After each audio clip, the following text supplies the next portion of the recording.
moom mu ngi juddoo en Côte d'Ivoire parce que il y a de cela 60 ans booy xool te si la am si ren ji mooy 60e année ndaw si ma toogal nii mooy sa fille aînée mu ngi tudd Kumba Ndione Mamadou yaayam moo tudd yaa Astu Ndione papaam tudd Pape Aliou Ndione Astu Ndione Astu Mbeng papaam tudd Papa Aliou Ndione ñu koy booy gën a xam ne si baay àll muy woon couple boo xam ne ñu doy waar la ñu woon ñoom ñaar ñu baax ñoo xam ne ay encadreur la ñu woon ñu doon dimbal nit rek lañ def dañu ànd ak ñoom ñaar dimbal nit ñi ba génne àddina ñoom ñaar ñoo njaboote ku ñu wax Mamadou Ndione seen taaw mu ngi tudd Ibrahima Ndione Khalifa Babacar Ndione topp si Diop topp si wee moom mooy caat mooy Mamadou Ndione wee ñu gën ko xam si turu wee turandoom moo jur Abdou Karim Ndiaye ba xam boo dëkkoon tubaab jalaaw Pa Mamadou Ndione Pa Mamadou Ndiaye bi dëkkoon yeen am na ñu bari sax si Vieux Ndiaye lañu gën a xam Vieux ki ma toogal nii mooy Kumba Ndione mooy taawam wax si moom lu jafe lay nekk parce que Vieux nitu dimension extraordinaire la am na léegi ñu ko wax léegi si biir jàng kaamil bi ñu ne waa jalaaw gépp ñoo ñàkk. kooku newoon na koo xamante ne xarit moo ñu boole woon bi ñu nekkee xale ñu daan ànd yàlla def ñu bokkoon équipe di football waaye xarit boobu dafa dem ba nekk loo xamante ne ay mbokk lañu donc bu demee ba ay mbokk nag diggante boobu dara lu ñaaw loo xamante ne mënu ci am daal yàlla defoon ñu bokk fu ñuy liggéeyee tamit mu nekkoon nit koo xamante ne ci wàllu liggéey bi amoon na ci taxawaay bu ñu ràññee parce que bi mu ñëwee ñu bokk liggéey bi yàlla def na jam ñaar ji ñëpp a ko xaman foofu ci ak mbaax ci ak tabe ci wàllu dimbali doomu aadama mu nekkoon nit ku social ci wàllu liggéey bi aussi mu amoon ci xarañ boo xamante ne yàlla def na gérant ya fa nekk yëpp ràññee woon nañu liggéeyam ci wàllu professionnalisme parce que mu ñëwee dafa révolutionné foofu mu nekk nit koo xamante ne vraiment ci wàllu liggéey amoon na la nga xamante ne am nañ ko sax gannaaw yàlla ak yonante bi ak moom parce que demoon nañu ba am moom mu nekkoon fa meilleur chef de piste sur toute l'étendue maanaam ci compagnie Oil Libya bi yàlla def man ma nekkoon fa aussi meilleur pompiste gannaaw yàlla ak moom loolu la moom moo ko liggéey parce que moo def motivation boobu ci ñun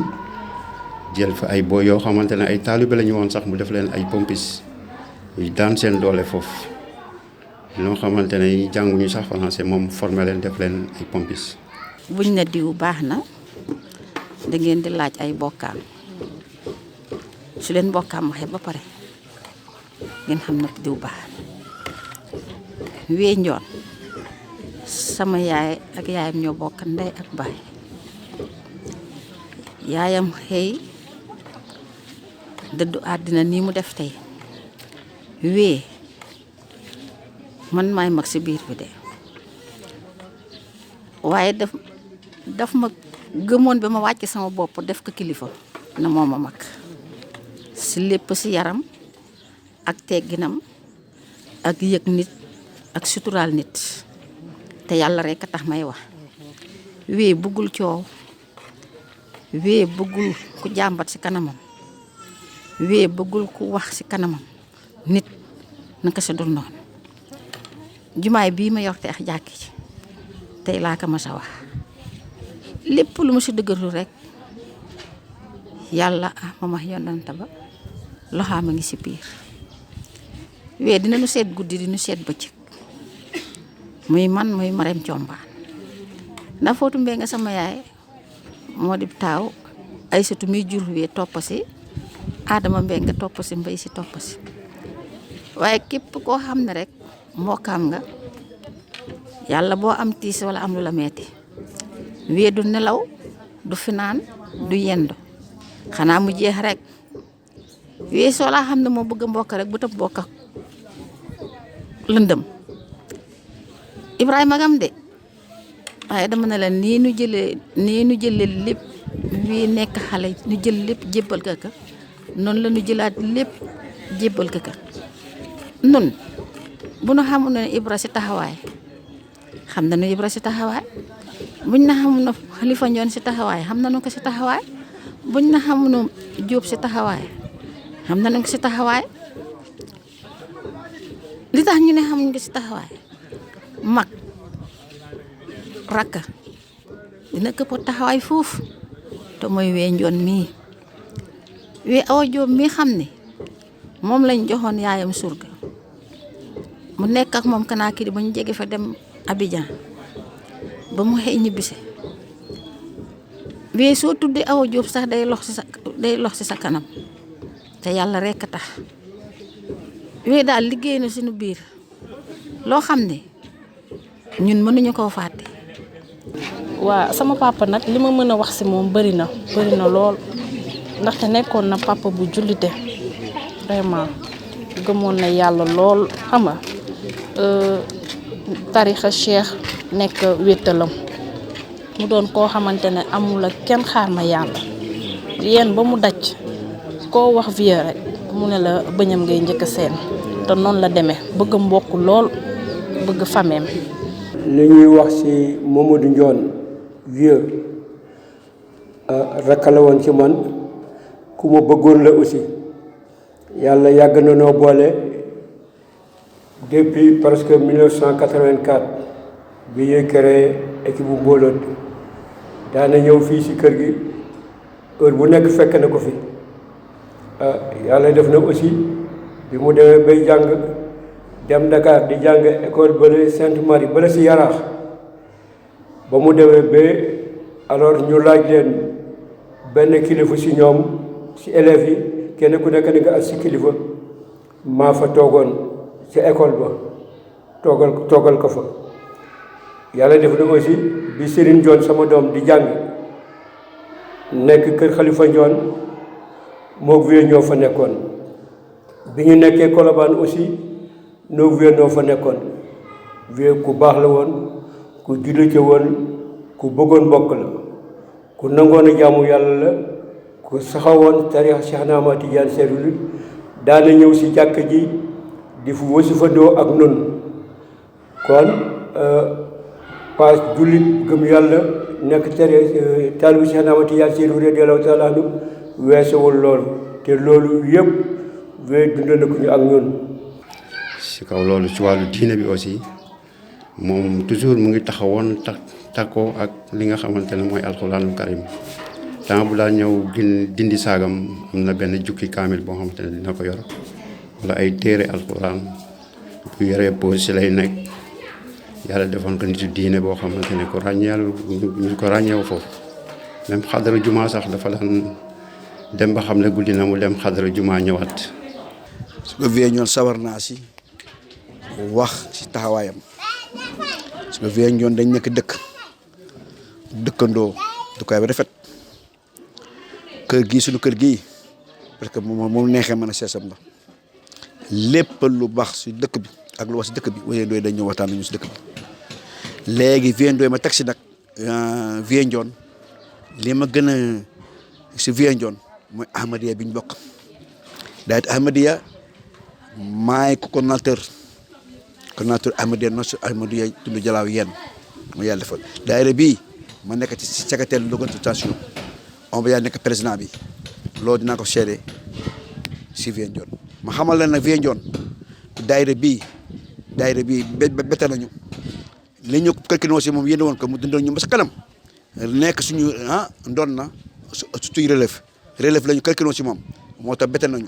demam bii mu dem nii yàlla na ko yàlla yërëm te jégal ko bette nañu lool waa Ahmadiyya suñu daayira bii bette nañu lool parce que li ñu souhaité woon mooy mu dem ba sa kanam ba dem jël parce que jël na ko sax parce que lépp lu ñu daa wax mooy secrétaire Vieux Ndione suñu secrétaire général lépp suy këyit ak cachet bi ak lépp muy këram lu muy këram ngoon si secrétaire général la woon moo yoroon lépp lu yor moo ko yor Vieux Ndione nag daayira bii Ahmadiyya xam nañ ko lépp xam nañ ko daayira bi taxawaayam daayira bi lépp lu ñuy def tuwaawa nag si général loolu binaay moo koy def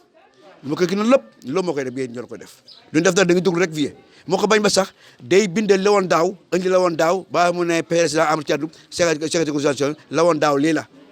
nu xam na lañ siy yokkaal lu ñu ci def toujours nooy liggéey ak ñun Vieux Ndione daal li ma la mën a yëgal si Vieux Ndione li Vieux Ndione ñu koy gërëm di ko sant di ko ñaan yàlla ñaan nañ ko yàlla baax a baax nag taxawaay bi dafa def de ñun nag ñun waa Ahmadiyya Yéeni Géej kàddu yooyu ñoo ko jël di ñaanal Vieux taxawaay bi rafet na lool si taxawaay Ahmadiyya ñëpp xam ne ko waa Ahmadiyya yëpp xam nañ loolu seeda yooyu laa xam seet. waaw Vieux moom mbokk la mbokk bu sës la beneen bi tamit sama xarit la ñu bokkoon loo xam ne lii moom lañ daan yëngu ci sport bi depuis bi mu nekkee xale ñëw fii jóge Côte d'Ivoire defe naa dañoo bokkoon lu ñu doon yëngu muy ci wàllu sport bi mosuñu réeroo nag ci daara moom mu nekkoon nit koo xam ne kii ku teey la macha allah ku teey ku am diine am lislaam bëgg tarixa cheikh beneen bi nag sport bi ñëw mu gën ci am pas-pas am ci gën yéene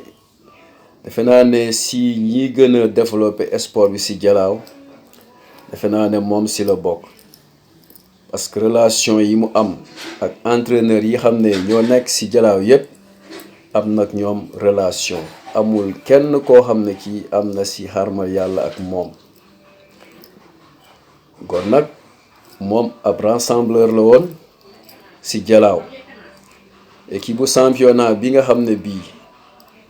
moom moo nekk ci yeen Jalaaw di FC Xayaan defe naa ne man maa jëkk nekk ci bopp bi après moom mu ñëw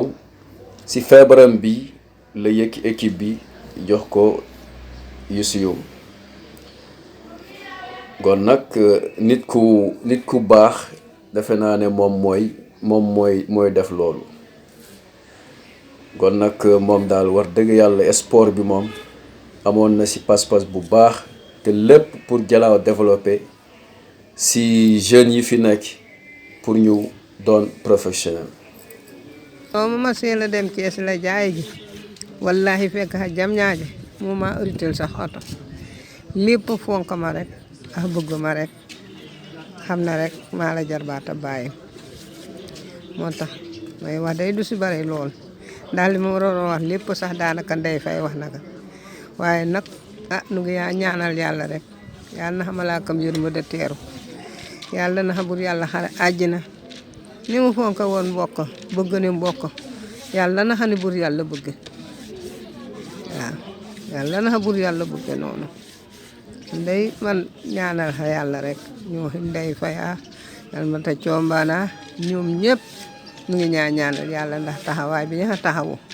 te bàyyim jógeen fi ba yàgg mënoon na ñaan si lycée waaye ñoom ñëpp ñoo ñuy tëye dee dal si Ibrahima Diom bi si Diop ñoom ñëpp kër gi nag yàlla def na fi jàmm yàlla na fi jàmm ji yokku yàlla na fi wërsëg yokku itam lépp la ñu man si suba ba si ngoon yàlla na yàlla man loo ñu bëgg mbokkan fonkani mbokkan fonkani seeni baay yàlla na ñu yàlla fonke ci dërëgee yonante ma kant nag sunu borom kenn du fàtte dee waaye ñun mënuñu koo fàtte ba weer wii paase ma am ay tolof ba ma demee sa tolof fu ma geestu wii laay gis li ñuy lijjanti wii la lu ñuy def wii la moo tax ba mu gaañoo ma ne ma ndey bu may dellu fañ ma wooyee woon xaw ma kan laay àndal jël naa yàlla jiital ka de waaye wee mii xam nga kan la ñuy fàtte na de kenn du ko fàtte waaye kenn du ko fàtte wee mii taxaw na Marème Thiombane si biir néegam wee mii taxaw na Sey Ndiaye si biir néegam taxawul sunu njaboot wee nekk na Birane nekkin bu rafet su Birane mere wee ñëw mooy defal mooy wax mooy tett ba Birane dellu si waat wee mii doona sama kër añ amu fa tey doona reer amu fa tey mu fekk que déedéet moo tax man mii toog de su ma doon dee sax ma doon dee sax sama biir néeg du mën a wéy ñàkk naa lii wala aw ma lii waaye xelam dina ko may ne kii ndey mii ma fekk sa tey am na lu tax asalaamaaleykum mbooloo mi maa ngi leen di nuyu di rafetlu seen teewaay fii bon man la Djibril Sow instant bi man maay coach ndaje de Diamniadio Dialaw TV ñoo fi ñëw tey pour témoignage ci coach Vieux Ndione Yène donc coach Vieux ñi ngi xamante en 2016 parce que boobu moom moo nekkoon coach titulaire ndaje de Diamniadio man j'étais là-bas parmi ses adjoints quoi on était 4 moom moo doon coach titulaire mais amoon na yeneen ñaar Cheikh Bey ak Moussa Faye 50 donc man maa doon 4e coach mais bon bi ma ñëwee moom daf ma def comme doomam quoi donc foofu lañ xamante très rapidement mën nañ ne daf ma adopté donc lépp lu ma doon def daf ma si doon encouragé quoi boo seetee sax même les discours sax daf ma doon wax man maay tëj les discours ainsi de suite donc mu nekkoon pap si man quoi vraiment xam nga parce que mën naa ne mettre na ma en rapport ak ñu bëri par exemple sama école de football man école de football Pape Samba Gueye bu Sébi Ponti moom moo ma mettre en rapport ak président Ngala Ndiaye pour que ma affilié donc loolu c'était en 2018 donc si lañ affilié à la fédération donc loolu grâce à lui am na aussi benn formation bu ñu defoon à Toubab Dialaw donc les coachs de Yène ñoo ko organisé moom moo ma woo téléphone invité ma personnellement donc j'ai les photos sama téléphone peut-être occasion dina permettre pour comme ça ñu mën a def exposition donc loolu yëpp pour wane ne il tenait beaucoup à moi quoi vraiment xam nga daf jàppale na ma quoi franchement nekkoon na xam nga ku am yërmande man sax des fois entraînement dama doon tàngal mais chaque fois daf may gis si pet ne ma nii la mais des fois aussi il faut apaiser quoi donc il était comme un papa quoi mën naa wax donc franchement il nous a beaucoup soutenu joxe na léppam pour le club aussi bi mu ñëwee même financièrement da si doon joxe te xam ngeen ne fii football Sénégal en général galère la quoi mais même les matchs amicaux moom de ses propres moyens da doon fay oto pour ñu dem def ay matchs amicaux à Toubab Dialaw à 50 partout un peu partout quoi dans la zone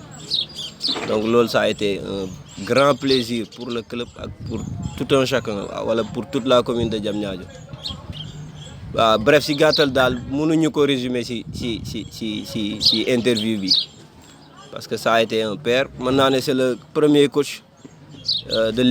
l'équipe communale donc moom moo ko yóbbu aussi phase boo xam ne ndaje yegg seegu fa ba léegi def on était 2e année boobu ba pare dem nañ tournoi monté quoi malheureusement mujj ñu accéder waaw mais en tout cas daal il a beaucoup fait pour le club te man à travers le club lañ xamante parce que daan nañ daje fii quoi zonal mais club bi moo tax ñu xamante te depuis lors am même bi muy feebar sax dañ doon déggante. donc Vieux c'était un ami bien que bokkuñu woon équipe man ASC Damel laa newoon mu ne Aya Xayaan mais bu ñu daan daje ci terrain yi dinañ ku nekk dina def li mu war a def mais bu ñu génnee ci terrain bi après ñu nekk ay xarit donc mosuma am problème ak moom nag quoi vraiment donc c'était quelqu'un de très bien donc joué naa ak moom ci ñaari terrain yëpp muy terrain bi nekk ci mairie bi actuellement ak terrain bi nekk fële ci stade municipal donc mosuñu am benn problème chaque fois bu ñu nekkee ci terrain bi on est des adversaires mais bu ñu génnee moom ay xarit lañu woon quoi waaw donc mosuñu am benn problème bon deewam nag bett na ñun ñëpp parce que deewu jeune la quoi jeune laay wax parce que mag la mais il est jeune de cœur loolu laa ko xamee vraiment parce que moom lépp luy jëmale encadrement football kanam rek mu ngi ci encadrement bi mu ngi ci lépp loo xam ne daal Dialaw soxla na ko ci wàllu football mu ngi ci taxaw donc bu ñu bëggoon créer ASC Dialaw ak yooyu yëpp mu ngi ci quoi vraiment gis naa nag nit ku bëggoon xale la quoi bëggoon xale donc je vois pas man daal vraiment dëjëm bi daal bett nañ ñun ñëpp daal donc ku baax dem na quoi.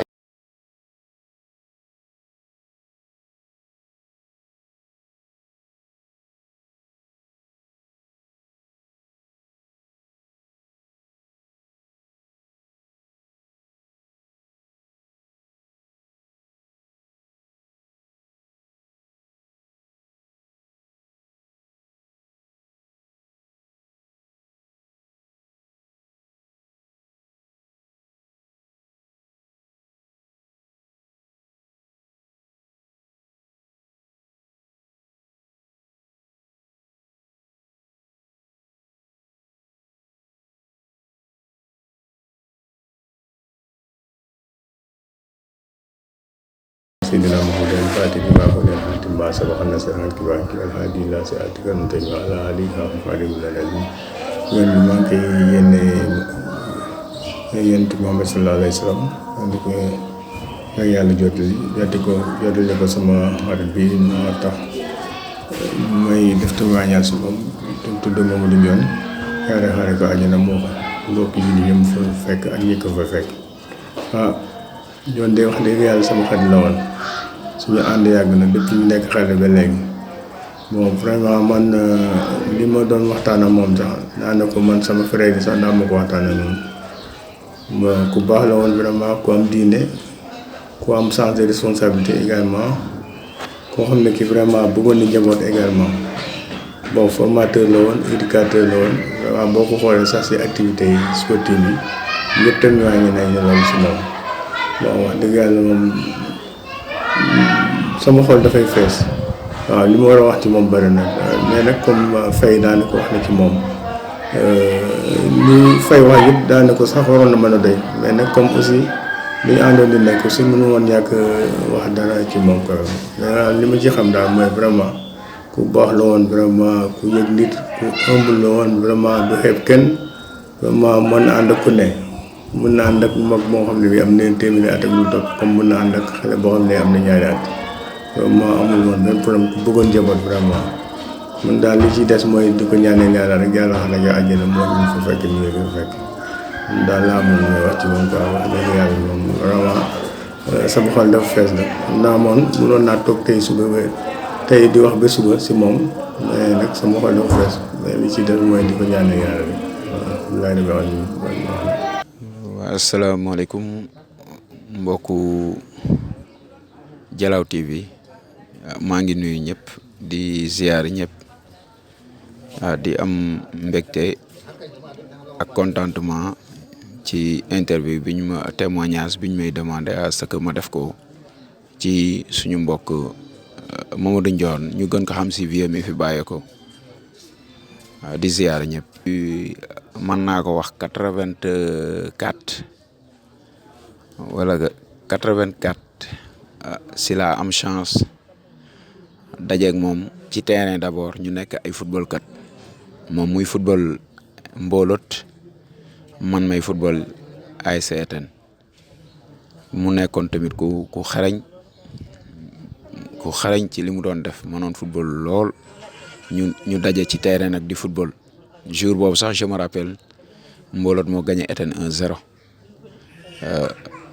ñoom ñu gagné ñu 1-0 defe naa mooy seen première victoire sax année boobu la mbooloot formé bon ñu nekk ci nag di football ay année yu bëri muy football fii may football fa la ñuy daje tout le temps nekk nag ay xarit demoon nañ ba buñ dajee sax si terrain gars yi dañ demoon ba def remarque que mën a marqué lu bëri sax ndax jofeel bu ñu amoon ñun ñaar bi loolu weesoo naa moom ñooma mag fuuf nag ñoom mage nañ ma lu mat ay ñeent wala juróomi at mais terewul dañ ma defoon nawle yàlla def aussi ñu continuer ci noonu ba yàlla boole ñu tamit ñuy def benn métier muy coaching di tàggat ay xale di tàggat ay équipe daanaka man su ma jógee yeen dem coacher ji Diamniadio Dande la ñoon bu Ndoxura def naa moom moo tax parce que ci moom laa jëloon foofu laa ñemeñe gis na benn waayeen mu ngi Ndoxura mu ngi Diamniadio di coacher pourquoi pas man après loolu moom mu yóbbu ndox bi ma demee aussi moom mu encouragé ma teg ma si yoon wan mooy orientation ba yàlla defal ma fa sutura ma am fa ay ndam ya ma fa am je me rappelle deuxième année bi daje naa ak moom sax équipe bi mu yoroon ma daje ak moom mu gañe ma gañe yu métti keroog defe naa 5-0 la ma dóor mais teew daf ma encouragé ne ma yaa ngi si yoon bi te même année boobu mu ma dóoree 5-0 année boobu la ma yàlla defal sutura coupe boobu man maa ko mujjee jël. moom muy gaañ dañ ñëw na mi maire yi seet sama ñu toog di waxtaan naan booy yow bii bi ma la dugal bon man rek maa la mos a dugal bii wu jinne quoi man ko waaw vraiment bii wu jinne nga mos a dugal parce que bii boobu évidemment dañ toog ñu nekk si terrain bi ma doon góol moom mu toll si digg bi rek dóor bal bi loobee ma quoi man may en arrière bay dal si poto bi bal bi dugg si biir kaa yi donc loolu nag moom vraiment moom temps bu ma dajeeg moom rek loolu mu daan wax man maa la dàq maa la dugal bii boo xam ne kenn dugalu ko ci yéen te nag temps yi c'est vrai moom il faisait partie des meilleurs joueurs de yéen man tamit je faisais partie aussi des meilleurs gardiens de yéen donc vraiment loolu boole woon nañu quoi ñu nekk benn waaw à tout temps on était ensemble ñëw sama kër man tamit ma daan dem këram. pour Jalaaw man noonu polyvalent nga xam ne bàyyiwul dara football daayira lépp loo war a wéy ñoo nekk ci biir pour wàcc moom nag nga xale jafe tuuti parce que nit koo xam ne moom taxam luwul dara ku baax boobu moom wéy njoon du toog bay jàmbat dara non loo xam ne wii am na wala wii yorul déedéet toujours day nekk en règle te wéy njoon daayira bi ñu wax nii Lahmadiya wéy njoon su fi nekkee yàlla ak ñoom Pape Thiandoum ak ñoom Moussa Ndione parce que wéy njoon boo xoolee daayira papaam du fii daayira maamam tam du fii mais Pape Thiandoum ak Moussa Ndione ñoom la àndal ba ñu ëllëg ba suñu daayira bi mu toog fi ba nekk fi secrétaire général man ngay wax ni maa ko ba si moom maa ngi actionné secrétaire général wéy ko baax la ndar wéy na aj lu mu dégg rek mun a paam leen dem lu mu dégg rek mooy na est-ce que dinañ dem waaw wéy jël oto ñu jël oto dem wéy bu ñu daan conférence fii ba ministère fépp fu ñuy dem wéy day toog station dafa am foofu comme fay teg ñu ànd dem fépp fu ñuy dem rek wéy nga ci biir moo tax wéy li am waa sànq daayira bi amul ñoo ko amal ju ñoo ngi koy ñaanal dem ñoo ngi koy ñaanal li mu bàyyi ci gannaaw tam yaa na ci yaa teg loxo parce que wéy ku baax na wéy ku baax na bu dee wàllu sport bi ku nekk xam ne wéy lu mu liggéey ci yéen fii bu dee wàllu wane ku nekk xam ne wéy lu mu liggéey ci yéen wéy dugul ci kenn koo ñëw kenn te wéy mooy histoire fële bu amee te ñi ko dégg berewul de bu amee ñi ko dégg berewul. Modou Ndione Vieux doomam bu góor bu mu fi bàyyi yàlla na yàlla def ko mbokk muy Lamine Ndione dafa ñëw mu ne ma xale bi de xale yaa ngi fo si mbedd mi fii de mais sama doom daal bëgg naa ko teg sa loxo yàlla xam na lu mat ay ñeenti at ba juróom mag moom ma doon nekk njàngal toujours day chaque semaine bi 4 fois dans la semaine muy Lamine dafa doon paas jógee yéeni géej ànd ak Ibra ak indaale lu mat sax ay fukki xale di ma fekk njàngal si école football ñuy entraîné muy woon lu ma marqué moo tax lu ma daan def benn si doomi jàmbur yi si moom doom dama daan def lu mat ñett. di liggéey man ak moom mais si la côtoyé une personne boo xam ne c'est exceptionnel foofu la miinante bi jógee man ak moom mu ñëw di ma jàppale si liggéey bi di ma conseiller di ma wax fi ngay teg sa tànk ak fi nga dul teg sa tànk parce que wàllu entraîneur dafa xaw a doy waar. ba année boobu équipe championnat bi def résultat bu extraordinaire dem ba 32e finale coupe du Sénégal defe naa mosu ko def année boobu la ko def championnat aussi ñu def résultat yu baax bu ñu jëlul 2e noo jël 3e defe naa ne ay détails nu moo tax demul play-off bon mu doon nit koo xam ne nii dafa ouverte dafa bëggoon dialoguer parce que intellectuel la quoi intellectuel moom day bëgg a dialoguer moom il voulait dialoguer day waxtaan ak yow di la teg si yoon bu gisee nga dëngal tuuti mu oo la ba pare doon un rassembleur surtout loolu parce que bëggul woon kenn du xuloo kenn surtout loolu bu gisee diw ak diw am nañ problème noo def mu jéem a dox si suuf ba fexe ngeen mel ni ngeen meloon man loolu moom ma gënoon impressionné si moom si ay valeur am. chaque instant daf ñu si doon conseil mais moom li ma ciy gën a marqué mooy conseil yu mu ñu doon jox yu ci ëpp mooy ñun ñëpp ñu doon benn surtout Jalaaw mooy joueur yëpp doon benn parce que Jalaaw di dem téem yenn saa yi day ñëw seetaan suñu mat si Jalaaw di dem téem sax mën a maan ana joueur bii ana joueur bee ana kii ana kee bu fa dara amee wala dara xew fa day jéem a xool nan la arrangé bu ñëpp bokk ndey bokk baay man li ma gën a marqué ci moom ça mooy par exemple bu ñu nekkee terrain ku suivre foo ko fekk lu entraînement bi neex boo juumee ba saag boo wara nga wax duul boo gisee moom du la ko wax directement mais da ngay gis ne kii dafa xaw a mer parce que moom bëggul kuy saaga te chaque instant kurusam mu ngi ci loxom booy lu entraînement bi neex ay ajuma yëpp da nga koy gis mu téye kurusam wala ay jours yëpp da nga koy gis moom mu téye kurusam. valeur yi ma gisoon si moom daraan nit ku jullite la woon parce que nekk si métier mi des fois boo si nekkee si wàllu religion bi mën na la échappé tuuti parce que dafa xaw a parce que heure bi 5 heures dañuy fekk terrain duñ julli mais moom 5 heures bu daan ñëw ñun ñëpp dañuy ñëw comme suñuy chrono ak suñuy sifflet mais moom saa wuy ñëw entraînement mi ngi kor benn sac bu ndaw lan moo nekk si sac bi kurusam bu ñëwee day toog à côté di lazim des fois man ak moom ñu daan di terrain mu man ma nee terrain bi 5 muy ñëw su ma ñëwee su may dagg travail atelier yu mel nii bu ñëwee day toog à côté mu ñëwee di ko nuyu mu naan du wax parce que ça veut dire ñu ngi si kurus gi kooku kon bëggoon na diineem te fu tàkkusaan jotee mu beru dem julli nun nu continuer si terrain bi kon kooku defe naa ne diineem ñoroon na ko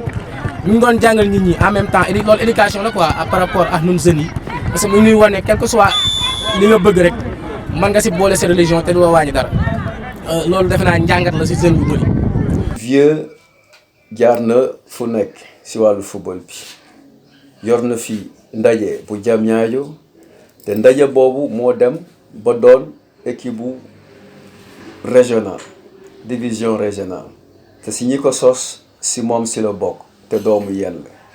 kon defe naa ne yéene bi mu am Yène defe naa ne moom la am Diamniadio moom la am si àddina bi lépp te loolu moom mooy nit képp kuy def lu baax da nga koy yéene ñëpp pour ñu am lu baax waaw mais nag liom bi yëpp Yène doomu Yène la gën a am taxawaay si dëkk yi mu jaar yëpp Yène la gën a am taxawaay ba pare li ma gën a marqué si moom mooy moom lu nekk def na ko si sport bi dégg na la lu nekk te taxul mu bàyyi te defe naa ne loolu moom mooy nit booy def lu baax ak même bu ñu lay wax lépp lu bon rek yow yaa ngi jàpp si lu baax li nga nekk kon daal nit ku baax la man li ma gën a li encore daf ma daan wax ne Jean man daal bu ma la gisee fekk maa ngi lay gis rek sama xel dal na kon nag loolu moom vraiment mooy woon suñu loo xam ne lii moom moo nekk suñu diggante bu nekk koo xam ne ki tamit amul kenn koo xam ne kii mënul waxal ak moom si suuf ba si kaw ñépp la Vieux mën a waxal loolu moo tax mu am li mu am tey. comme ni ko yu di waxee sànq si anecdote rek am na benn année mu yor xayaan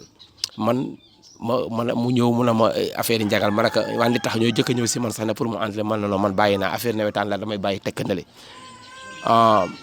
xayaan bi ñu ñëwee jël ko mu ne ma ren damay jël équipe maay jël xayaan ma ne ko sans problème man dinaa la jàppale. danaan dem entraînement man entraînement njangal daaw ma fa dem si moom laa doon ñëw entraînement au niveau de xayaan benn bés njangal daja xayaan waa xayaan à une semaine du match nit ñi di ko wër si moom rek parce que lépp li ñu ko doon wax mooy sama présence bi si wetam tamay njangal da war a daje ak xayaan mu ne leen kaay leen xam benn mbir laa leen di xamal Assane sama Assane la bu ngeen bëggee seen équipe ngeen jël seen équipe te bàyyi ma ak Assane yàlla xam na ko muy ku baax comme ni ko yu waxee rek ku baax la un homme multidimensionnel moom la woon Vieux bëggoon ak mbokk am na benn bés dañ dem fu ñu naan jas ma ànd ak moom mais am na benn doomu bàjjenam bu tudd Idi Seck da daan bëre mooy magu Matar ñu dem ma ne ko nañ jàdd xool Idi mu dem Idi leeral ko mbokkal gépp parce que papa Vieux nijaay la si Idi mu expliqué fu mu dem muy gëstu mbokkaam am na genn góor gu ñu naan Baye Ibrahima Ndiaye si papam lañ ko tuddee moom Vieux ñu ko tëddee si pa bi xam ne Baye Mamadou Ndiaye parce que ñu bari yéen gi am na xam ne Vieux Ndiaye lañ koy woowee c'est lañ tuddee Vieux pa boobu bi mu feebaree moom mu daan jële fii chaque fois bu ñu toog mu ne mën nañ dem seet Baye Ibrahima Ndiaye ñu di àgg seet que pa bi ñaanal ñu génnewaat waaw bu ñu jaaree FIFA bi dem pour football mun a mën nañ jaar ma seet sama góor gi ñu ànd dem xool pa bi moo jur Daouda Ndiaye moom ñu naan Nesta te nekk au niveau de la zone mooy ku baax la Guéréw aussi bi ñu fa demee fa zalika noonu la Guéréw ay dàgg ci kii fu nekk maa ko yóbbu ndayaan sax dama ko fa yóbbu mu ne ma man yaa fuutu mbeng mu ne ma sa bàjjen la nañ dem ma xool mbokk gi mooy lan bi ñu demee ñu leeral ka après si lañ dugaat oto ñibbi sewaat muy ku baax am na ñoo xam ne nag ñu ma doon àndal ndaw ñu mel ni Maodo Ndiaye Sembe dafa voyagé mu ngi Angleterre Mbocce dafa dem géej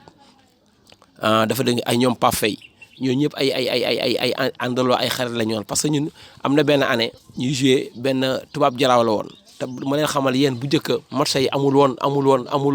amul woon dara terrain nuit la woon mais benn bés dañuy joué benn xayaan Sadia fële si tubaab jalaaw benn arbitre bu ñu naan Pagaay mu ngi dëkk Bargny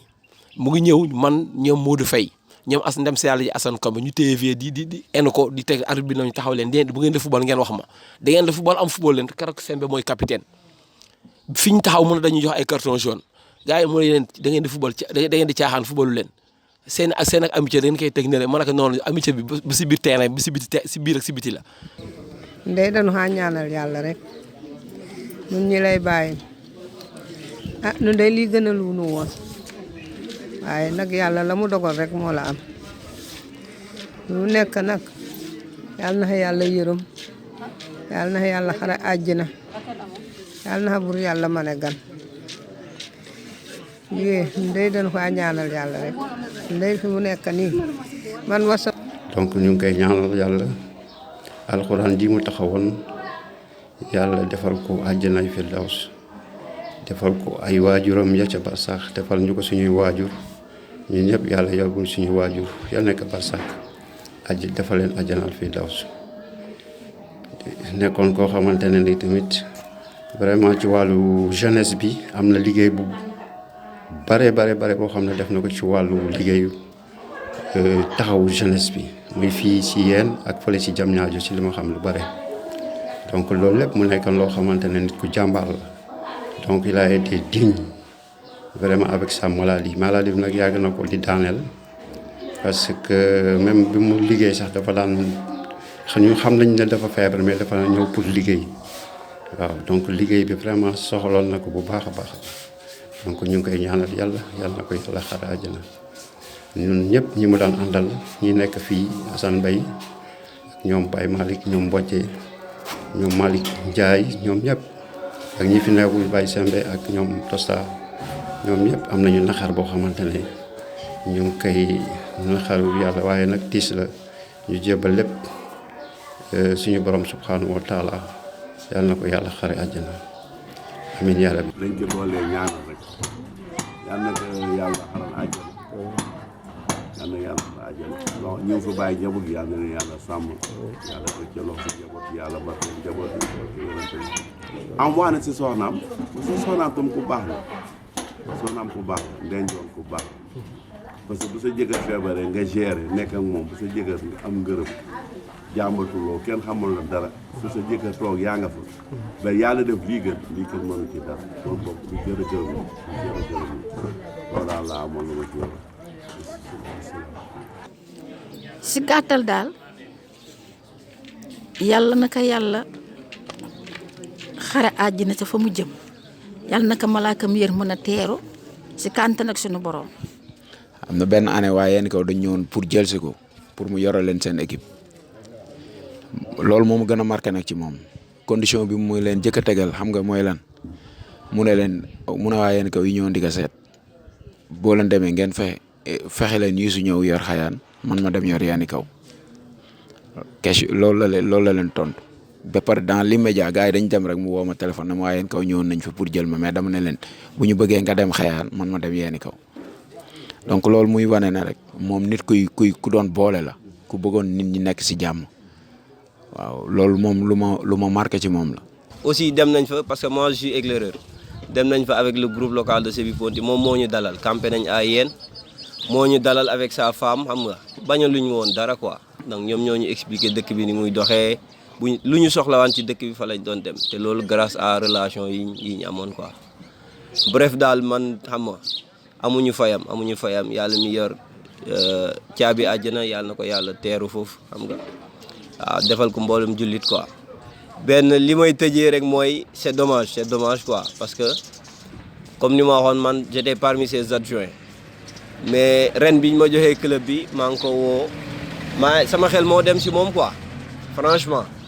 téléphone bàyyi nii mën naa génnee appel bi donc maa ngi ko woo le 27 janvier si numéro expresso parce que man j'avais perdu son numéro orange parce que changement de téléphone quoi léegi nag sama carnet de note bi laa bindoon téléphone yi le jeudi 27 janvier je crois laa ko woo maa ngi ko woo ba sonn mënu ma ko jot donc le lendemain ma ne donc je vais faire tout parce que moom aussi dafa mettre en relation ay nit à Yène coach Assane Assane Thiandoum maa ngi koy nuyu de passage ma ne bu ma xëyee damay woo Assane mais malheureusement dafa génn sama xel xaw ma qu'est-ce qui s'est passé quelques jours après début février lañ ma tàggee ne dafa mujjee décédé donc pour vous dire que c'est dommage quoi benn regret boobu laa am moment bi avant bi ñu démarré entraînement 2 jours après dama ko woo pour expliquer ko ne man maa newaat ci club bi malheureusement mujj ñu déggante quoi donc loolu moom ça xam nga ça a été écœurant vraiment affaire bi metti woon na ma trop parce que le jour de l'enterrement ñëw nañ fa mais avec mbas mi mënuñu woon toog quoi moo tax dañ ñëw rek après dem def l'essentiel dem. yàlla na ko yàlla yërëm yàlla na ko yàlla xare àjjana yi gën a kawe si barkam yonente bi sallallahu alayhi wa sallam yàlla na ko yonente bi teeru yàlla na ko Cheikh Ahmed Tidiane teeru ak xalifa yëpp yàlla nañ ko teeru si barkam yonente bi sallallahu alayhi wa sallam lépp lu mu doon jaamu yàlla yàlla na ko yàlla nangu lépp lu mu def si bàkkaar si ay rëcc-rëcc yàlla na ko yàlla jéggal kii di jabaram di Ndey Njoor mi xam ne bi moo nekk si muuru yàlla na ko yàlla defal jàmm mu dugg si bismillahi rahmaani rahim génn si alhamdulillahi rabbil alamin njabootam bi mu fi bàyyi tamit yàlla na si yàlla teg loxo yàlla na leen dëddoo jàmm ak ay magam yi fi nekk yépp ñun nag lépp luñ si man muy si njaboot muy si leneen incha allah dañu ko def waaw am nañu mébét yooyu waaw bu ñu demee ba si kanam lépp daal loo xam ne li fàttalahu si moom incha allah dañu ko def parce que mënuñu ko fàtte vieux moom duñu ko mën a fàtte jamais au plus grand jamais parce que monde sportif bi yëpp parce que am na licence fédérale kon fédération ak ministre bi ak ministre des sports yooyu yëpp defe naa ne ñu ngi joxe seen jaal si Mamadou Ndione bi vieux. d'abord lu dul rek di sant yàlla ba pare di leen gërëm yéen parce que li ngeen def nii mooy fàttaliku ñu fi jógee parce que nit ki tey boo ko amee mu nekk koo xam ne fierté localité bi la liggéeyal localité am tey bu lii amee tey ñaanewuñ ko woon yàlla nii nag dañu bëggoon tey mu fekkee njariñu lépp mais tey comme lii ñëw na lu ñu def lu dul rafetlu ko waxtu lu rafet parce que man bi ma fi ñëwee nawetaan moom fi indi bi nawetaan jeexee ma toog xool li nekk ay yéen talent bi fi nekk ma ne pourquoi pas ouvrir un centre parce que tamit projet Sénégal dañu foog ne projet da ngay dem ba am xaalis doo ko def man leen non non dañ koy def léegi wuti moyen mais yàlla def bi may dajale booy kade yi fii di entraîner ak ñoom di football ak gars yi benn jour ñu dem di football ak Dream Team bi ma wàcc oto bi rek mu ñëw approché ma na ma yow yaa ma fi indi ma ne ko mbaa jàmm mu ne ma non parce que Assane Ndes laa waxal mu wax ma si yow lu bari ma ne ko loolu de lu rafet la parce que Assane Ndes tamit borom baax la mu ne ma kat su ma sañoon nii ak nii ak nii ma ne ko grand mu ne ma ko sportif nii lay mel sportif doo siis doo soxor te gis naa loolu ci coach vieux siisu soxorul boole na ñëpp vraiment ñu waxtaan ci lu bari ma jox ko cër bu mat sëkk xam ne maa ngi nag dox naa fu ne fubal naa fu ne partout au Sénégal man du ma présenter sama bopp moom laa wax booy fu ngeen dem dina leen diw mooy diw mais bi ma ñëwee mu wan ma jikko jooju ma ne nag kon lii mooy sportif parce que mënoon naa ñëw mu ne technicien la wala leen muy siis déedéet dama ñëw mu yaatal ma wan ma boppam jox ma boppam ñuy waxtaan mu ñëw ba fi ma dëkk ñu waxtaan ci lu bëri man bi ma déggee desem sax man toog naa 30 minutes yoo xam ne mënu ma wax parce que dama xam ne yéen perte nañ koo xam ne peut-être parce que adduna Sénégal booy dund dañoo xam sa valeur boo dee lañ koy doog a xam mais li may wax jour yi yéen war nañ ci bàyyi xel kooku monument la fii ci football ay yéen man monument laa ko def te tey dañu war a jël référence ci moom surtout équipe bu xaayaan bi nga xam ne moom la dirigé woon mu nekk ci diggante dina yéeg tey yéen seen objectif mooy yéeg pour ràll njukkal coach vieux man loolu laa leen di ñaanal ñu yéeg benn palier dem national pour coach vieux parce que liggéey na ko ndax fu mu dëdd mu tàlli fa parce que loolu mooy mbébétam bëggoon na pousser football yi yéen yàlla fii la ko yemloo mission na ñeneen jël flambeau bi yeggali ko parce que loolu lañ koy ñaanal et di ñaanal njabootam ñu muñ te xam ne adduna moo demee noonu mais ñun sportif yi bokk man maa ngi doon pare sax ak sama centre nan la ñuy def pour rendre ko hommage te ñu ngi liggéey ci loolu pour defal ko benn hommage bu rëy même bu dee benn tournoi la ñuy def internationaliser ko woo yenn kii sax ñun ñu ciy liggéey pour rek moom parce que tey lii dafa nekk loo xam ne tey man bu ma sañoon sax stade bu ñuy fubalee ñu jox ko turam man su ma sañoon loolu la ñuy def pour immortaliser ko à jamais pour tey ñëpp xam ne liggéey rek moo am solo te moom waxuma la fu mu dëkk mais Diamniadio sax liggéey na fa mu nekk lu ñuy rafetlu di ko ñaanal fu mu tëdd tey yàlla na yàlla seddal ay yaxam yóbbu ko ci àddina yi gën a kawe di ñaanal njabootam nag li fi bàyyi yàlla na barkeel di wax nag léegi jeunesse yi yéen xëppi leen seen bët ngeen liggéey te xam ne sportif bu mel ni fii dem na mais tey li mu leen fi bàyyi héritage sàmm leen ko ba suba ngeen mën a am li ngeen bëgg waaw di leen ñaanal yéen tam yéen ñi nga xam ne vraiment li ngeen def nii lu rafet la te télé ngeen yor yàlla na koy yàlla def yeneen nit télé ba mu màgg parce que tey lu ñu ñor rek mooy développement Dialaw nit dëkkul fenn man su ma déggee kii dëkku fi ay ree la may def man fii laa bokk parce que tey li ma yor fii la nekk booy fi nekk fii la nekk te man gëm naa ni d'ici peu de temps li ñu bëgg ñun ci centre bi danañ ko am parce que xale yi waa yéen la jëluñu kenn ci biti kon loolu nañ ci gën a góorgóorlu di gën a santaat rek di wax ne lii rafet na trop trop trop yàlla na ko yàlla gën a fësal ba ngeen gën ci am leneen mais interview yu mel ni buy amati yàlla nekk ci beneen anam bu dul dese waaw coach Vieux nag jaaraama franchement man du fond du cœur laa koy waxee yàlla na ko yàlla xare àjjana yi gën a kawe aar njabootam bi fi bàyyi saraxam yàgg seen loxo. nekk jullit may ñaan yàlla mi xamante ne moo ko fi jële tey yàlla na ko yàlla dugal àjjana sa àjjana yu kawe man doomam laa de mais am naa njort bu rafet si moom ndaxte man musuma gis sama papa mu toog di kii si nit loo xamante ne nag su dul noonu déedéet soo ñëwee sa ne ko papa nangam mu ne la bàyyi noonu rek bàyyi noonu waaw moom daal lu mu mën a am si àddunaam am jàmm ak nit ñi am jàmm ak dem terrain dem def ji sport ñëw bu jógee terrain def ji sport kurusam jàkki ja kër gi njabootam amul beneen loo xamante ne ni mu ngi koy def amul man gisuma njabootam nag man première man jàngal ma métier jàngal ma àdduna soxlaw ma alalu jàmbur yooyu yëpp mu def ko si man na gëm naa ne def na ko si ñeneen sama rakk yooyu si mel ni Marème Lamine Ibra ak xawma kii asu waaw yëpp ba tax na daal dama koy ñaanal waaw mënuma wax nag dama koy ñaanal bu baax a baax di ñaan waa Dialaw ñëpp ngeen ñaanalal ma ko seen vieux la waaw ñu naan ko Mamadou Ndione te képp ku koy ñaanal ma ñaan ngeen di wax Mamadou Ndione ndax sunu borom nangu lépp waaw ndaxte loolu daal laa kii à part loolu mën a dum xaw ma lu ma mën a wax waaw. même manifestation bu ñu mën a am fii muy stage def nañ fi stage ak Génération Foot def fi stage ak ay ñeneen ak waa Tëngéej ak département bi yëpp mais lépp rek moom mooy responsable bi lépp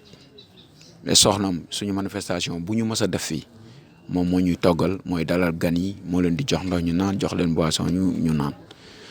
cela veut dire que moom li mu ci nekkee woon noonu la ci mele woon jabar ji moo tax jabar ji aussi ñu koy ñaanal bon li mu dugg nii yàlla na ci génnee si alhamdulilahi rabbil alamin yàlla defal ko jàmm Vieux nag njaboot gi mu fi bàyyi yàlla na ci yàlla teg loxo waaw te li mu bëggoon ci footballu Dialaw yàlla na ko yàlla sottal si gannaawam ba ñun ñëpp ñu am ci ndam di leen jaajëfal bu baax. dañuy dem benn jour yàggul noonu ñu dem football ak waa Walidane bu Thiès Walidane ku ko xam mooy équipe bu ñoom Sidaat Sarr bi yox Gorée magu Sidaat Sarr bëggoon ay joueurs su ñun bëgg joueurs yëpp par exemple am na nu mu ko kiiwoo daal intérêt moom lu muy xuloo mu ngi xuloo moom sax ndeysaan mais intérêt joueurs yi rek moo taxoon muy xuloo moom. que joueur bi bu ngeen bëggee mën naa leen a jox ay joueurs mais ngeen mettre leen dans de très bonnes conditions moom loolu rek la doon ree boppam mooy joueur yu yéen joueur yu yéen développé football yu yéen développé par le biais nag de FC Hayane parce que on ne peut pas développer cette foot locale footu Dialaw bi mën ñu ko développer bàyyi ginnaaw équipe championnat bi parce que équipe championnat bi mooy base bi pour ñëpp ñu bàyyi ci xel je lance un message nag bu fort boo xamante ne c'est par rapport ak ça moom kaas na ko on a vu des vidéos qui circulent sur les réseaux sociaux lu mu doon rey boppam mooy lu mu doon kaas mairie bi ba léegi man te teg équipe championnat bi loxo boo leen seetloo si coach Vieux moo daan nekk secrétaire moo daan nekk coach moo daan nekk lépp licence yi lépp man ci dernière année bi laa ko doon def di ko épauler mais après j'ai su que noonu la doon méttee parce que moom lu mu doon endurer di daw fii di daw fii. leçon de morale la nit koo xam ne nii daal defe naa ne sport yéen moo manqué sport Dialaw man dama naan sport au niveau du département de Rufisque sax parce que Diamniadio moom dafa def loo xam ne nii c'est indélébile kenn dootu ko dindi parce que je crois que Diamniadio ren bu ñu amee équipe championnat ndaje ginnaaw yàlla moom si la bokk defe naa ne bu fekkul moom du base bi sax xam naa ne bu ñu génnee ñetti nit moom si lay bokk te dëkkul woon Diamniadio il était de yéen kon ça veut dire que c'est une personne ouverte te sport moom sportif dafa war a yaatu moom il était très ouvert très ouvert moom information bu mu yëg jël téléphone coach fii am na recyclage coach fii am na lii coach fii am na lii ça veut dire que kooku bëgg na nga progresser te defe naa ne ñun jeunes yi ak sportif yi globalement loolu nañu soxla ñu mel noonu dossier bu mu am partagé ko defe naa li nekk sama kër ay dossiers yoo xam ne moom moo ma ko jox mu photocopie ko delloo ko copie yi defe naa ne am bagaay te chaque jour dama siy jàng kon kooku bëgg na nga progresser moo tax defe naa ne tey jii am naa ne sport bi ñàkk na sport yéen ñàkk na sport Dialaw mais man moom ñàkk naa koo xam ne nii defe naa ne dootu ma am ku ma ko remplacer quoi c'est un conseiller c'est un guide koo xam ne nii ni ma doon teg si yoon su wàllu coaching bi may def nii boo waxee mu ne dafa difficile defe naa ne tey jii lu ñuy def yëpp mooy ñaanal ko yàlla xaare ko àjjana àjjana yu gën a kawe defe naa ne depuis mu décidé ba léegi bu ma julli benn waxtu te fasaale wu ma bu may fasaale sama ñaari waajur moom tamit moom day si dugg si biir parce que moom moo ma wan loolu quoi moom moo ma ko ji waaw defe naa ne daal globalement loolu nañu mën a wax si coach bi yëpp si mbaaxam si yaatuwaayam si jàngale bi mu doon jàngale globalement. bi ñu demee aussi ba ñu commencé liggéey MTA jëlee naa ko fii yóbbu ko MTA nekk nañ fa lu mat ñeenti at mu jóge fa ba mu fa jóge lay soog a ñëw si ISMA boobu ba léegi wee taxawuloo ak ñun même hôpital bi mu hospitalisé bu njëkk ba demoon naa seeti ko bii aussi bi mu hospitalisé si ëllëg sa la ma woo ne ma Aziz maa ngi hôpital ma ne ko kon dimanche dinaa ñëw seet si la mu ne ma jarul ngay ñëw fii parce que fii kenn mënu fee dugg ma ñaanal ko woowaat naa ko jot ndey joon jabar ji laaj ko mënoo def na nga def ba mu ngi tane mais yàlla bu namee soxla ab jaamam kenn mënu si dara moo tax mbokk yi képp ku am mbokk na nga ko toppatoo muy guddi muy bëccëg wee bëggoon na ay mbokkam bëggoon na samay doom yëpp même en 84 wala 85 bi ñuy nekk Mboulot am na sama doom bi ñu naan Xarja ñu di ko wax mami am na benn photo wee mu ngi ko boot kon wee bëggoon na ay rakam kon yàlla na ko yàlla jéggal te yërëm ko yàlla na réccu lan la doon def ci àddina yàlla na ko malaakam yërmande teeru si màggu yàlla barke Seydina Muhammad sallallahu alayhi wa sallam barke Cheikh Ahmad Tidiane nga xam ne moom la jëloon werdam loolu daal laa ci doon kii mën naa ci wax nag ba jant so waaye nag temps bi moo ko mayewul kon wasalaamaaleykum wa rahmatulah taala wa barakaatu. benn coach su soxla benn joueur rek mënoo si coach bi boo fa jaaree day jël téléphone am sol dàllam di lijjanti loolu moom condition joueur buy génne sax bu fekkee buy génne sax day nekk condition yoo xamante ne dafa reex ndañ man xam naa ci dara parce que ñu bari coach yu bari après ba mu décédé woo nañ ma di ma firndeel loolu kon cet homme là mérite beaucoup de respect de notre part du foot Dialaw foot fépp parce que buñ na foot Dialaw rek parce que waa si dëj bi da nga fay gis ay waa Sébi ay waa Diamniadio partout si nga xamee ni kii kilifa la fépp équipe bu ndaje bu Diamniadio bi ngay gis ni championnat bi moom il fait partie des membres fondateurs ci équipe boobu donc nous on était témoins xam nañ ci bu baax am na ay copains yu bari yu nekk Diamniadio yu ma koy wax kon ñu bàyyi si xel rek di ko ñaanal yàlla fu mu jëm yàlla na ko gënal yàlla na ko yàlla xaare aljana yàlla yërëm ko parce que ñun day xaw a metti trop sax pour ñu siy wax sax parce que moom fu mu ñu toll woon la même je me rappelle bu ñuy démarrer ren championnat bi dernier kii avant ñuy démarrer na mu koy woon ni jot jaba ji soxnam si namaa non di leen dem ne ko si nee na ngeen dem entraîner parce que moom li gënoon a importé mooy joueurs yi di entraîner ñëpp a nekk en synergie parce que chaque instant dafa mën naan ndax kii ñëw na wala kii ñëw na kon sur ce ñu ngi koy ñaanal yàlla rek yàlla xaaree ko àjjana lu mu fi bàyyi muy football bi lu mu ci bëggoon équipe bi yéeg équipe championnat bi yéeg yàlla na ko yàlla def ci cette année ci ñu mais def ko en hommage coach Vieux. kon yow tamit bii ñëw fii maa ngi lay gërëm di la sant di la ñaanal li nga bëgg ci liggéey bi yow yaa ko xam yàlla la ko yàlla defal seen taxawaay gis nañ ko ci Jalaaw yàlla na leen yàlla jàppale mais lépp daal li ma leen di ñaanal ngeen rafetal ko xam li ngeen di wax xam li ngeen di def waaw kon daal loolu daal laa leen ñaanal ngeen bañ a dugg tamit ci politique ngeen bañ a far fenn mu nekk liwu Jalaaw ku leen woo ngeen dem wuyu ko képp kuy wax tamit liw ngeen di enregistré ngeen xam li ngeen di enregistré lan la man daal loolu laa leen di ñaan yàlla di kontaan si ñëw bu baax loolu daal moom mooy woon sama témoignage si Vieux Ndione. auzu billaahi mina seytaani rajiim bismillaahi rahmaani rahiim asalaamaaleykum man de tey moom lu may jéem la ci wax ndaxte kii ñëw tey nii doom la ci man Vieux aussi frère la ci man mais wax ci Vieux je crois que ne nekk na la nga xamante ne il m'est très difficile parce que mun naa wax ne que ñu gën évoluer dans le milieu du sport mais sport boolewuñu ak mbokk moo ñu boole ñu nekkoon Dakar kër awa Fay muy Awa Diop mag bu ñoom Diop ñun ñëpp ñu nekk noo foofu depuis bu ñu kii nag di cheminer ci wàllu sport moom mu nekk au niveau de Mbolot la ñu commencé bu daan toog ñuy waxtaan day ñëw ne ma lay kam ak man démb sonal na trop parce que match bi ni ñu koy préparé alors nekk na la nga xamante ne ñun ñëpp kenn nelawul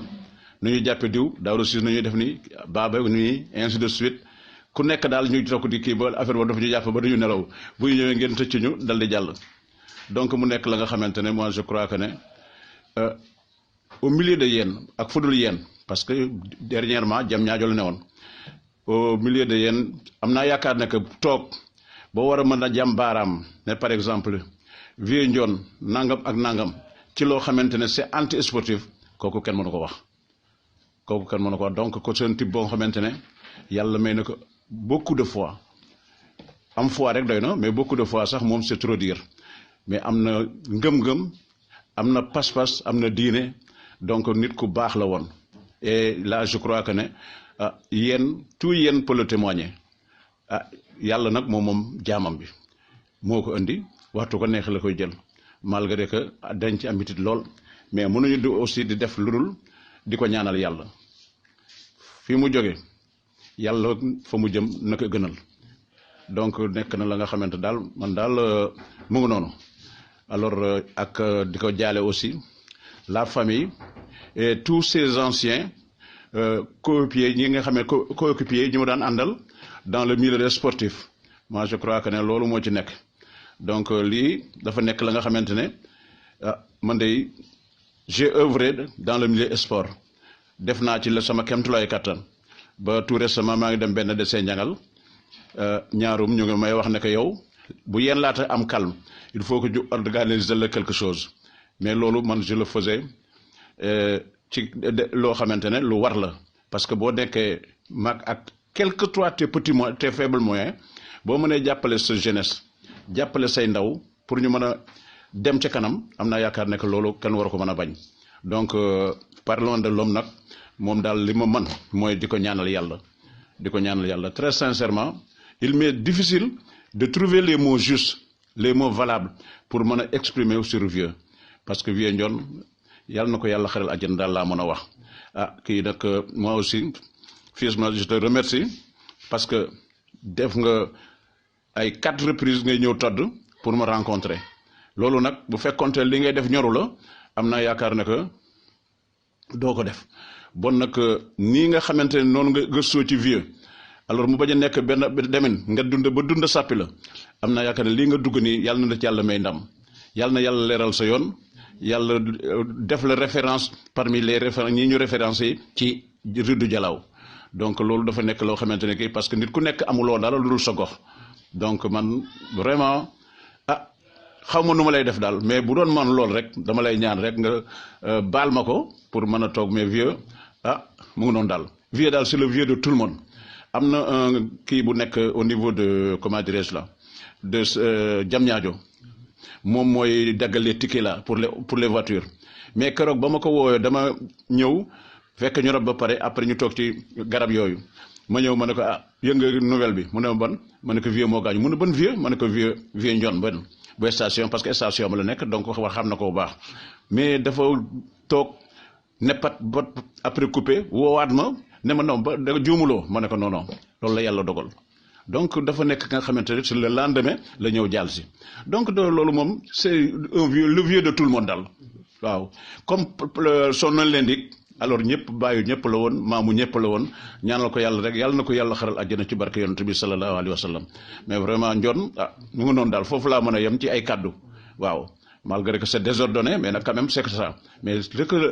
ce que le cœur sent à l'heure actuelle alors nekk na la nga xamante ne gémmeñ mënu ko exprimer mënuma ko bokk mënuma ko man na nga baal maax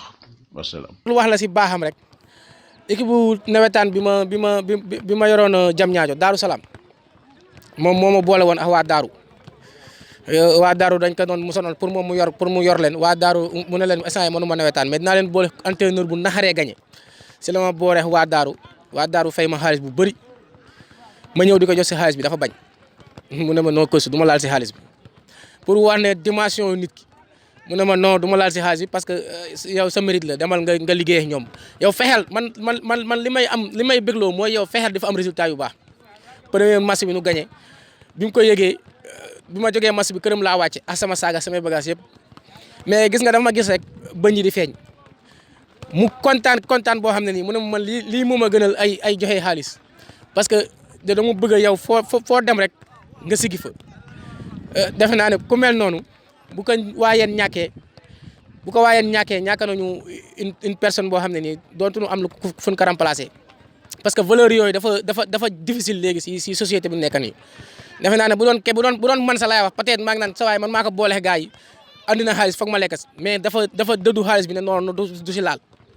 defe naa ne ku mel noonu raar na parce que defe naa ne moom li mu doon gagné doyoon na ko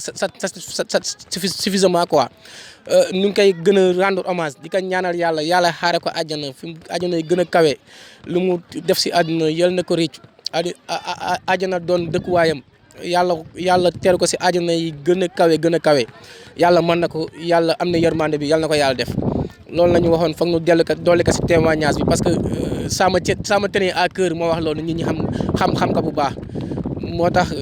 Coach Vieux daal mi ngi noonu mooy li Coach Sarr wax rek nit da ngay nekk ak moom doo ko xam mais bu génnee àdduna ngay doog a xam mooy ban façon la quoi ban façon la nit ku exceptionnel defe naa ne entraîneur yu mag yi nekk fii au niveau de la zone ñoom ñëpp war nañu roy si Coach Vieux parce que keroog Assane Ndour dafa wax lu am importance si rob bi jël kaddu foofu wax au niveau de waxal sportif yi waxaale lu am important entraîneur yu mag yi nekk au niveau de la localité nañu xoolaat seen bopp xoolaat seen taxawaay parce que àddina amul solo ñun ñëpp fi Coach Vieux dem foofu nañuy mujjee yàlla na yéex na du ko ñaanal mais ñun ñëpp si foofu nañuy mujjee si sunu borom kon defe naa ne war nañ ko mën a rafetal bàyyi xiiroo beeg ŋaayoo bi merente beeg yooyu parce que exemple Coach Vieux rassembleur la woon kon defe naa ne moom bu fi jógee nun war nañu mën a booloo doon benn pour pousser footballu Jalaaw mu dem kanam parce que talent yi nekk yéen di fi yàqu am pagaay tey dafa naan boo xoolee li fi dee si ay talent exceptionnel ba léegi nii yéen mënagul a am sa benn joueur professionnel boo xam ne football na équipe nationale loolu defe naa ne dañ ko fi war a combattre moo waral initiative yu mel nii te Coach Vieux si loolu la doon dox dafa bi ñuy mujjee waxtaan man ak moom si Mbaye Ndiaye mooy joueur bi booy Mbaye Ndiaye te mu dëkk kel affaire yi Mbaye Ndiaye la mu ooye woon di si wax ba sirit yi génn ma xam ne kii affaire bi métti na ko parce que instant boobu Mbaye Ndiaye waa Gora dañ ko soxla woon mu dem si benn centre mu di si wax ça veut dire que ne am na lu mu bëggaloon jeunes yi yéen yi exemple ñu mel noonu dañ leen war a jël exemple di leen citer fu ñu dem di wax seeni li ñu def pour que nun nu mën a booloo mën a liggéey pour mën a avancer sport yéen mu jëm kanam bàyyi tegalante ay siège bi te doon benn fu nit nekk di fa liggéey nga yéene ko jàmm xam ne foofu la wërsëgam nekk fu nit nekk nga dem di ko boo ko mënee jàppale nga dem jàppale ko parce que loolu mooy doxal sport bi mais nit nekk na fii rek nekkatuma moom rek damay am problème ak moom yooyu ay détails la yooyu amul solo nun noo far nun noo bokk li ñu liggéey yëpp sport dafa yaatu sportif dafa war a am xol bu yaatu doon rassembleur mën a boole mais bu nit demee fenn nga naan dafa ora dafa lii yooyu ay détails la nañu bokk ndey bokk bàyyi man je lance un appel au nom de coach Vieux tàllal naa loxo entraîneur yi fi nekk ñëpp man defe naa je suis le plus jeune des entraîneurs tàllal naa loxo ñëpp di sàkku xam-xam si ñëpp parce que coach Vieux loolu la ma yare loolu la ma jàngal te loolu laay def ñu ngi koy ñaanal yàlla xaare ko àjjana merci. salaamaaleykum maa ngi nuyu téléspectateurs yi Dialaw TV di la nuyu yow mi dalal émission bi di nuyu waa Dialaw yëpp di nuyu en particulier waa Yeen Géej comme fii la Vieux Ndione mi nga xam ne moom lañ bëgg a waxtaanee fii la dëkk donc di nuyu ñëpp di ziar ñëpp di rafetlu aussi jotaay bi parce que Vieux Ndione jar na ko en fait Vieux Ndione moom daanaka sama xamante ak moom si ASC Xayaan la tàmbale bien que ay mbokk lañ ñëw dëkkoon mais suñu relation fi mu commencé mooy ASC Xayaan moom mën naa wax ne tey jii su ma nekkee titulaire Xayaan c'est grâce à Vieux Ndione parce que bi mu jëlee équipe bi fekkoon na man maa ngi Xayaan mais boobu nekkoon naa di entraîner ci équipe bi régulièrement mais taxul woon aussi ñu am confiance ci man pour teg ma ci camp Xayaan daan naa entraîner saison bi yëpp mais dañuy jëli benn mité teg ko sama place bon man tam aussi ma am kóolute toog xaar am patience mais moom bi mu ñëwee ba jël équipe bi si la osé jël ma teg ma ci camp Xayaan je me rappelle premier jour bi mu may teg ci camp Xayaan boobu dañu waroon daje ak ASC Mbelengi te fekk boobu rivalité bi amoon entre Mbelengi ak Xayaan ñëpp xamoon nañ ko mais jour boobu man daf ma surprendre sax parce que guddi googu dafa fekkoon ma voyager dem Saint-Louis ñu war a jouer ci veille bi après mu ñëw ay 3 heures du matin ci guddi gi suba teel ma yeewu ñu ne ma Vieux Ndione ñëwoon na fi di la seet parce que tey yow yaa war a góolu match bi quoi mu ne ah bon ñu ne ma waaw bon après noonu laa dem regroupement jour boobu aussi bi ma tegee ci camp yi macha allah donc j'ai fait mon match ba jour boobu sax entraîneur Mbelengi dafa ñëwoon bi match bi tase Assane Ndour la woon mais dafa ñëw yëkkati ma parce que jour boobu j'ai fait un grand match loolu c'est grâce à Vieux Ndione bon Vieux Ndione moom pour ma wax ci moom sax day xaw a tiis ci man quoi parce que fi ñu jaar dafa bari loolu yëpp aussi confiance bu mu amoon ci man ak kóolute daf ma daan conseiller ci lu bari aussi di conseiller groupe bi moom daanaka c'est un grand manager quoi daanaka ni ma ko mën a waxee vraiment kuy rassembler donc Vieux noonu la meloon quoi ci affaire sport bi mais nag loolu duñu jaaxal parce que moom daanaka ci produit Assane Seck la ku ñuy wax le grand Assane Seck kooku ku bëggoon football la ku mënoon football it aussi xam nu muy gérer football moo newoon na entraîneur Mbooloot ak Mbelengi yëpp ci Xayaan la ñu bàyyeeku donc en grosso modo loolu moo ñu boole woon ak Vieux Ndione ba ñu jógee foofu bi ñu jógee foofu ci wàllu football bi aussi yàlla def ma nekk Diamniadio jël station bi donc relation boobu moo doon continuer ba bi ma yoree station Diamniadio bi ma woolu ko mu ñëw mu nekk sama chef de piste di ma gérer parce que boobu aw ma woon jot bu bari dama daan dem ci chantier yi suma toute la journée daanaka moom mooy gérer liggéey bi yëpp ak pompiste yi foofu donc loolu lañ doon dundee en plus de ça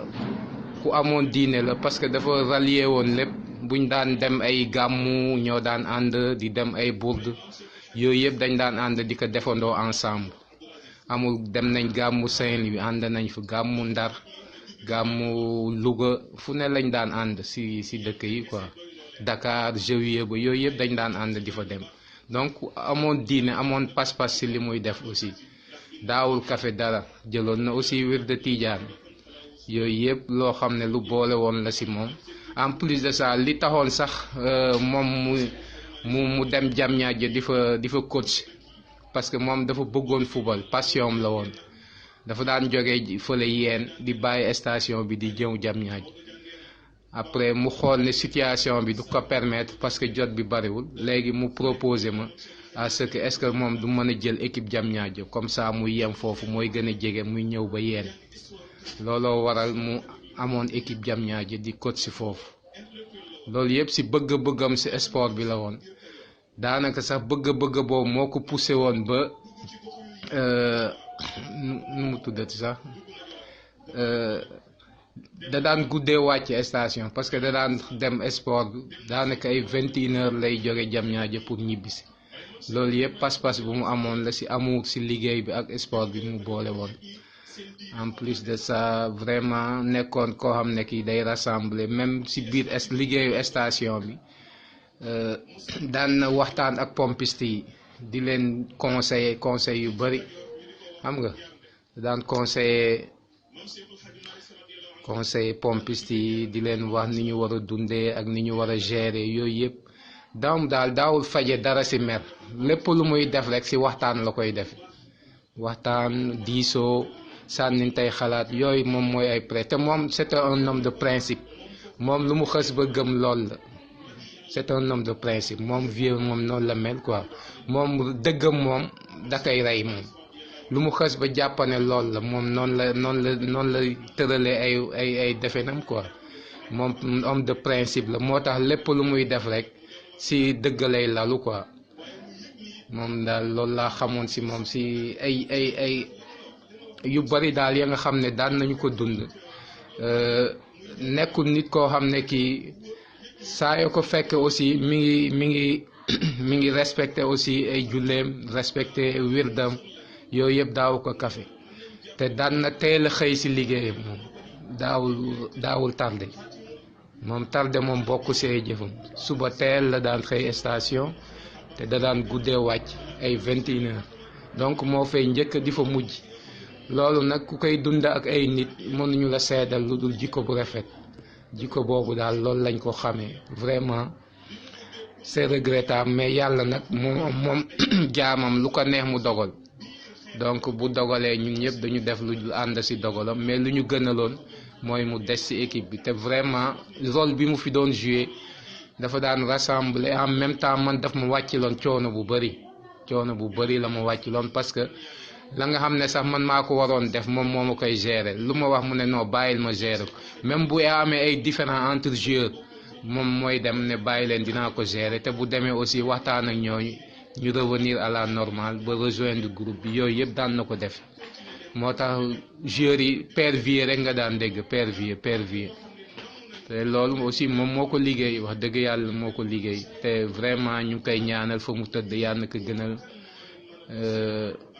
li mu doon réccu yàlla na réccu li mu doon def àdduna yàlla na ko malaakam yërmande teeru yàlla ko sëriñam sëñ Babacar Si teeru Seydi Hadji Malick Si Maam Mansour Si ñoo ñëpp yàlla nañ ko teeru tere la ko barzaq yonente bi sallallahu alayhi wa sallam parce que mérito na ko wax dëgg yàlla vieux ku baax la woon ku tedd ku nangoo liggéey koo xam ne kii ñaxam rek la daan bëgg